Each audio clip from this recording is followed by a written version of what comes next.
Hello mga ka-ate! Welcome back sa YouTube channel ko. I am Ate Jo Vlog. Please subscribe sa mga ate sa channel ko and support and click the button notification bell para updated kayo sa another video ko. So mga ka-ate, good morning sa inyong lahat. At kumusta kayo sa araw nito at sana gabayan kayo ng Panginoon at patabayan kayo lagi ng ni Lord at ligtas sa anumang kapahamakan at din ligtas sa araw-araw ng pag-alis natin. At magpasalamat tayo lagi mga kaate na nandito ang Panginoon sa tabi natin at magpasalamat din tayo sa mga blessing na binigay ni Lord sa atin at sa susunod pa.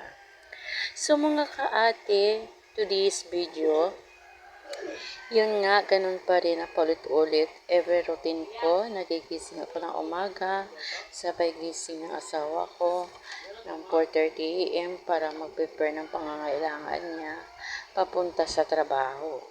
Magluto ng almusal ng mga anak ko at mag-prepare ng baon ng asawa ko at damit ng susuotin niya.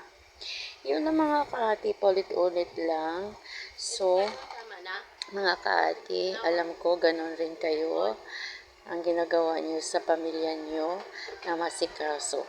Dahil alam ko, mahal natin ang pamilya natin, diba mga kaati? Oo nga, minsan, mga kaati, aminin natin sa sarili natin, nakakasawa ang buhay na maging housewife. Kasi paulit-ulit ang mga trabaho natin, yung mga ginagawa natin sa bahay, maglaba, magluto, magwalis, iyon. Paulit-ulit lang yun. Pero, minsan, napapagod tayo, mga kaate, pero no choice tayo. No choice tayo, wala tayong dapat ireklamo. Dahil part ito sa buhay natin na pinapasok na magkaroon tayo ng pamilya na dapat alagaan natin. Kaya mga kaate, sabi nga, bago ka mag-move sa isang bagay, pag-isipan mo ng marami. Nandyan yung hirap at saya na maranasan mo. Kaya sabi ng pari, mga kaate, magsama kayo sa hirap at ginhawa kasi iyon ang sinumpaan nyo sa harap ng altar na kayo'y kinakasal.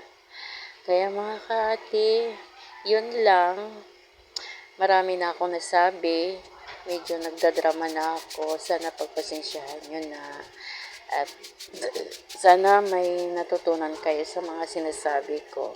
Sige mga kaati, salamat at pasensya at sana please paki-subscribe ulit sa channel ko at support.